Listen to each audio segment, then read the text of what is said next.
From the 22 News Plus studio,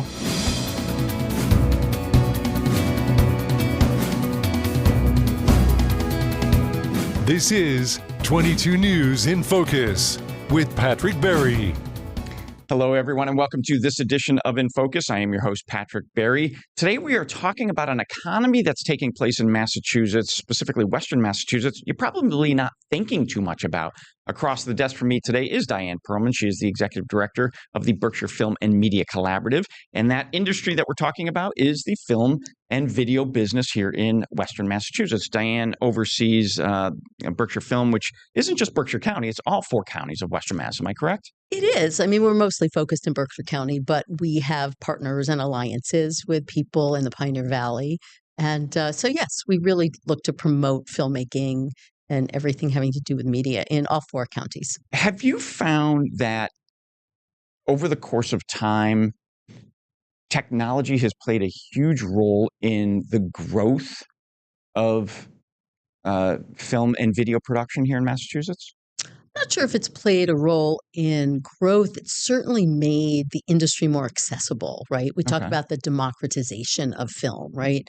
So I ran a high-end visual effects studio here 30 years ago, and we were shooting on film, and it had to go down to New York to get developed. And some production assistant went down at 10 p.m. and dropped it at Technicolor and slept for 6 hours and came up with the print, and we had dailies at 9. So it was a very different sort of turnaround.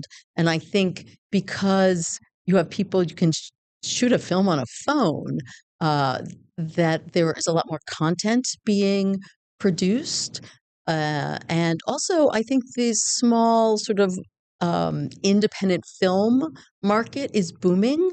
And so we have a lot of those kinds of productions here, what I would call under the $5 million or even $3 million film being shot in Western Mass. And is it, that scenario you described where somebody, shoots down in New York City, drops off the film, is it everything's done electronically now, right? So you have people who are creating world-class video and movies from a space like this in their house. Yes. So because I have still, I'm a visual effects, I'm a visual effects producer by trade, right? So, and I sort of got back into it with a company called Disrupt AR, my friend Paula Combe, about 3 years ago, and we did a very, very I wouldn't say complex, but what used to be complex green screen shoot, right? Right. And the director during lunch literally was in the back of the room editing on his laptop, right? So the days of filming and then having it go to an editor are really non-existent. So you're shooting and editing almost simultaneously, or you can. One right after the other? Yes, you can. So productions are being produced quicker. I would say so, yes, which doesn't necessarily speak to the quality necessarily. But I think there's more opportunity, especially for younger people, to get into the business. There was just a low budget rom-com that shot in Otis that I went to visit on Tuesday. Interesting. And a couple $100,000, and we're using some extras and brought their crew in. It was a very small crew. I think the crews can be a lot more facile. This doesn't mean that on big films you don't have 70 people standing around. Right. But this was, 20 people, including the cast. And they were very facile. They were doing a lot of setups, and they filmed at a house in Otis and then at a place called Knox Trail Inn. And they were here, I would say, probably for 10 days. Oh, wow. And so a production like that, is it still the same time from production creation or working the set to issuing the final product? It depends. Okay. I think my son's also an assistant director in New York, and he's been on films where directors don't make decisions or the art department doesn't get things to set on time. So it still is the same in terms of the whole creation, right? You need to have pre-production. You need to really think about what your shooting schedule is, how not to go over time and over budget. So all those things still are a factor in production. Do you find in your travels, everything now, TikTok, YouTube Shorts, everything is video now on cell phones and tablets. The amount of video needs it has grown exponentially. Does that help or hurt the video creators in the 4 Western counties? Or is that just like low tech, low budget stuff? No, well, it's interesting. Our board of directors just met, and what we decided was that more production and also educating our young people to work in this business is really paramount, right? So last year, we were asked to develop curriculum to take into all the public schools in Berkshire County, and created something called Your Voice Through Video. And we launched it last fall at Pittsfield High School. This is our 3rd semester there. We're working at Bart Charter School up in Adams. We'll be at Drury High School next fall. And really, yes, just because a young person knows how to shoot a video on TikTok, it doesn't mean they necessarily know how to tell a good story, right? So we believe to your point, Patrick, everyone needs video. Every company needs video to stay competitive. And I've been in the Berkshires. I'm not a native. My children are, but I've been there for 30 years. And the whole time looking for what's an industry that will keep our people in Western Massachusetts, our young people. And we feel very strongly it can be film and video. So if we get our kids excited in high school about making film, or that they can make a 6-minute video about a topic that's really they're passionate about that relates to their course of study, that becomes a calling card for them, right? For maybe college applications, or maybe an internship, or maybe a job. So there was a young man in a class when we first launched it at the Mass College of Liberal Arts. Dr. Lisa Donovan, who helped us create the curriculum, wanted to teach this in her community engagement class. So they did some great films, and this one young man went for an internship right after, and he was like, "That was great to make a video. I'm never really going to need it again." And he walked in the first day and met with all the executives at the nonprofit, and they looked at him and they said, "We need you to make a video." And so I think we're trying to make that connection between our young people and the jobs that are really out there. And so for us, we're really focused on starting this in the Berkshires, but then maybe going east and taking this curriculum into other high schools. The other thing is, when we created this, I thought, high schools, then middle school, then elementary school. But no, over the summer, I got a call from Yvette Jamuna Circa, who is the 21st century arts specialist for Pittsfield Public Schools. And she said, there are these 8-year-olds that want to make a video. They think people don't like Pittsfield and don't like their school. So we went in, myself, Erica Hanger, who works with me, and Justin Allen, filmmaker. And I make this joke a lot, but we got more done in 45 minutes with 12 8-year-olds than in a lot of adult meetings I'm in. They knew what they wanted to film. They couldn't go out of their school. So we brought everybody to them.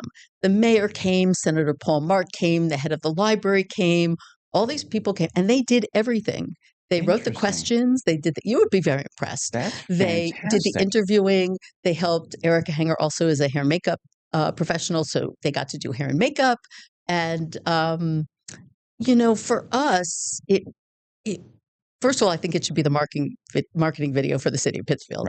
But, for kids to have a vision, and then for us to be able to enable that vision. And for them to see the end product. I think is really important. And mostly also, even in high school, there are students who never really participated in class. And they had the very first semester there was a screening for the school of projects relating to Berkshire Portrait of a Graduate, which are competencies that in the Berkshire school system they feel young people who go K through 12 should have, right?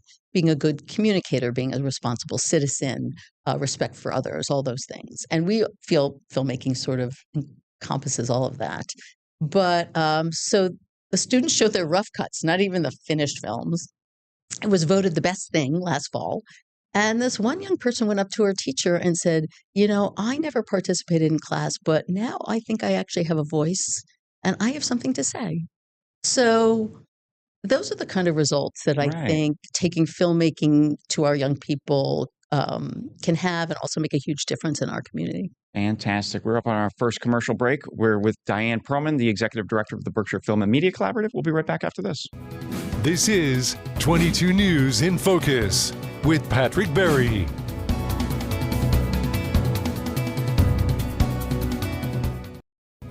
This is 22 News in Focus with Patrick Berry.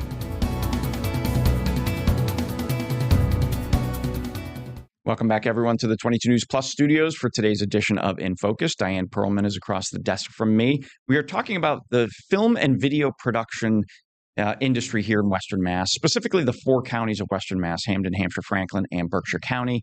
Diane's office is based in Pittsfield, but you oversee really the productions in the 4 counties of Western Mass. There's a group, there's a statewide group, if I understand correctly, and then there's Eastern Mass, and then you handle the Western Mass. When you look at film production, TV production, video production here in Western Mass, we think of it's kind of cool, to see where the set movie stars walked in, that kind of thing. But does it really generate anything to the economy other than the coolness that, hey, such and such an actor walked down this street in Shelburne Falls? Does it help anything at all? Does the industry help the local economies in any way? The industry does help the economy in several ways. First of all, people like to go where movies have been shot. So literally the exterior of Ventford Hall in Lenox was in Cider House Rules. It's in the poster. People still go to Ventford Hall. That was 30 years ago, right? To see, the outside exterior of the building. I think, yes, people like to go where movies are shot. The Judge was shot in Shelburne. Tourism. Yes, it absolutely boosts tourism.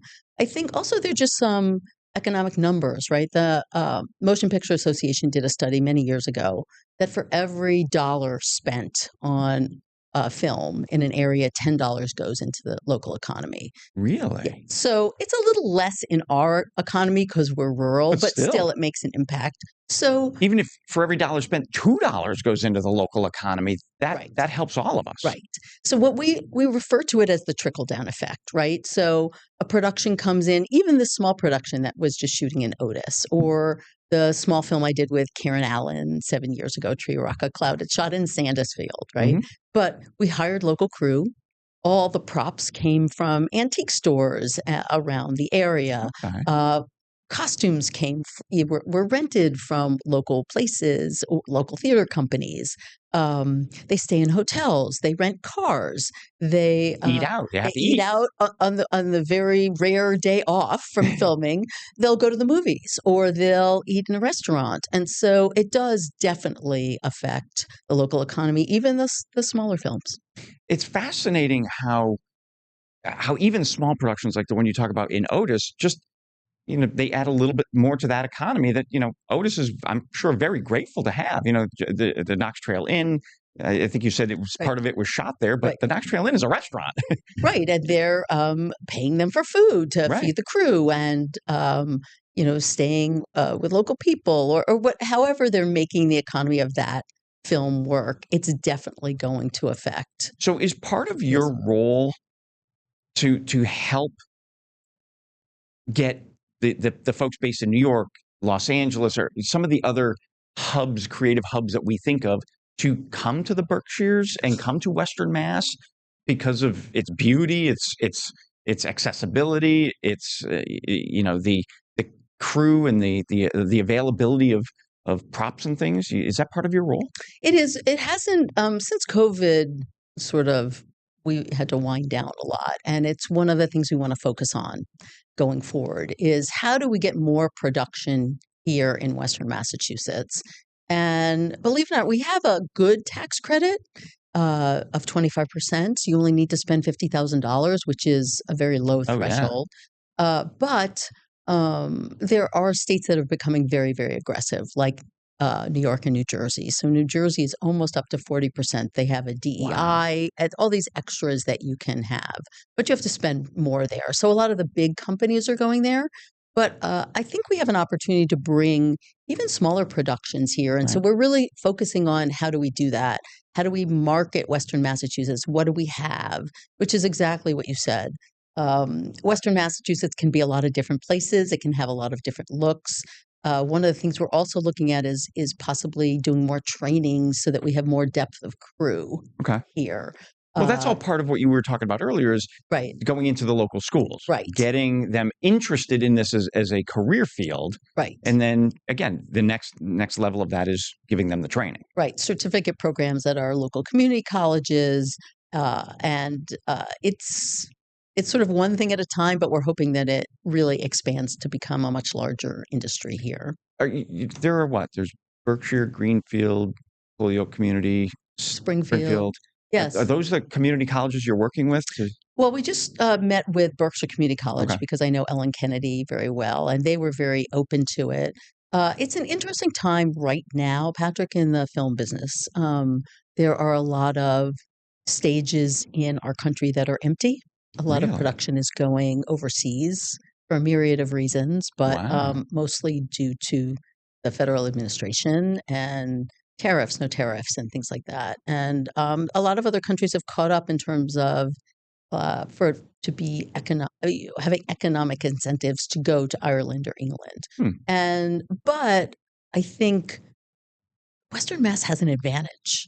We don't need, yes, it's very nice when Maestro comes and films at Tanglewood, Right. but we don't need those large productions. Yeah. We can really have an economy based on, local banks needing commercials Yeah, that's a good point. Yeah. and Every local business needs video. every local business needs video. And what we've sort of created or what sort of happened in Western Mass is we have these amazing entrepreneurs, right? So instead of like a production company with 20 people, which you may find in New York or Los Angeles, here they're people, 1, 2 person shops, Okay. right? That can go in, let's say, to a nonprofit and say, what do you need? And work with them on their fundraising video and then film Right. it and then edit it. So that um, I've found that local filmmakers can really make a living doing that. Fantastic. When we come back after this break, we will talk about those local filmmakers getting together. We'll see you in a moment. This is 22 News in Focus with Patrick Berry.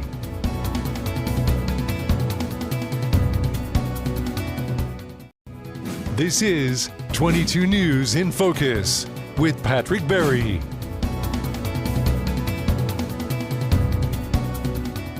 Welcome back, everyone, to this edition of In Focus. I am your host, Patrick Berry. We are talking about the film and video production economy here in Western Massachusetts. Across the desk from me today is Diane Pearlman. She is the executive director of the Berkshire Film and Media Collaborative. When we left a moment ago, we talked about working together. Earlier on in this conversation, you talked about the work you're doing in local schools, but there are a handful of like local film groups throughout our area. Chris Ferry, who's a friend of this show, was on not too long ago. He's from the East Hampton Film Festival. Yes. There's the Lava Film Festival up in Greenfield. There are certain like little pockets of people, but you try and work with each of them and bring them together to network and to build off of each other. It's always been part of our mission, so to speak, to have networking events, right? Our first one was, I don't know, maybe 12 years ago now, a long time ago, up in Northampton, and used my connections in the Pioneer Valley. And we got there and there were 120 people in the room. And I took the microphone and I said, who are you people and what do you do? And, there were students from Hampshire College. There was a woman who does voiceover who lives in Shelburne Falls. There was a guy with a little stage in Westfield or Right. West Springfield, I think. And it was the first time we saw, wow, people really need connection. Absolutely. And what we always do at our networking events is we sort of break people into groups so you don't talk to the 2 people you came with. Exactly. And what we found is people make connections, they get work. Years ago, we did a networking event in Greenfield, and it just so happened that the head of IATSE, which is the largest trade union, was there. And at the event before, maybe 6 months before, there was a young man who came up to me and said, I want to be a grip. And I said, well, here's Dave LaRue, introduced him to a key grip. And he came up to me at that event with the head of the union there, and he goes, "Diane, thank you so much. I joined the union and I'm a working grip." And the head of the union was like, "Did you plant him here?" I was like, "No, I did not." That's so funny. But that's what networking events do. Yes. And so I think it's a time, and I learned that there are different people doing different kinds of work here. Right. And people see old friends, but they make new connections as well. So our next networking event is this Tuesday, the 28th of October at the new Indigo Room, which is right next to the Mahawi Theater in Great Barrington. There's a limit of 100 people. I think we're already up to over 60. So what can people expect when they show up at one of these networking events? So usually it's just kind of a mingling. And then actually at this one, we're going to have a couple of people make announcements. There's something called Semester Cinema that is here. Jay Craven, the filmmaker, has a semester-long program that was on Nantucket. And we spoke to them about a year and a half ago, and they're bringing it to Lenox. Nice. So they bring about 40 students. They go to Sundance, then they come and they make a film. So they're looking for actors. So the producer, Deborah Sims, will be making an announcement. So there'll be just a couple of local film announcements. And then we break people into groups of like 10 people, literally just to introduce themselves. And that's where the connections happen. So these networking events, you're doing the one that's taking place in Great Barrington, but they happen all throughout the 4 counties of Western Mass, right? You've mentioned Northampton, you've done Greenfield, right? West Springfield or Holyoke. There was one a few years ago. So, I mean, we sort of got hampered by COVID, and now there's a wonderful group, as you mentioned, Chris Ferry has, which is East Hampton Film Festival, that are also doing get-togethers. I believe there's one this Saturday. They're doing a couple of events, I believe, the 8th and 9th of November. And we've talked about actually merging sort of merging our efforts, because we do have a crew database and they were looking at starting one. So I was like, well, let's do it together. So why do double work? Right. So I think, there wasn't a lot of activity in the Pioneer Valley for several years, and I think there is more now. And so it's great to have partners there. It just makes what we're doing and what they're doing more accessible to everyone. And I'm going to pull it up on the screen now. The website for you guys is berkshirefilm.org. That's where people can learn all about the organization, find out when these networking events take place. What else is on the website?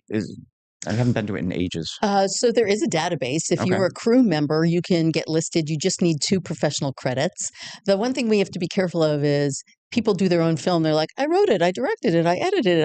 And I was like, okay, pick like 3 categories. Because if you list yourself in 7 categories, I was a sound person, we look a little bit rural. And that database is used for people coming to the area to do productions. They'll say, all right, I need actors, I need audio people, I need editors. They'll go to your website. They do. And sometimes people get work I don't even know about. We've also done classes on how to be a production assistant, because that's sort of the first thing that's asked for. So we've done that through Berkshire Community College. And if people take our course, we know they have a familiarization with what goes on set. And also just, productions coming here who knows where to go get the food, run errands and things like that. What a wonderful resource. Diane Pearlman from the Berkshire Film and Media Collaborative. I can't thank you enough for joining me today and having a conversation about the movie, film, TV, video production industry here in Western Mass. Nice seeing you. Thank you, Patrick. This is 22 News in Focus with Patrick Berry.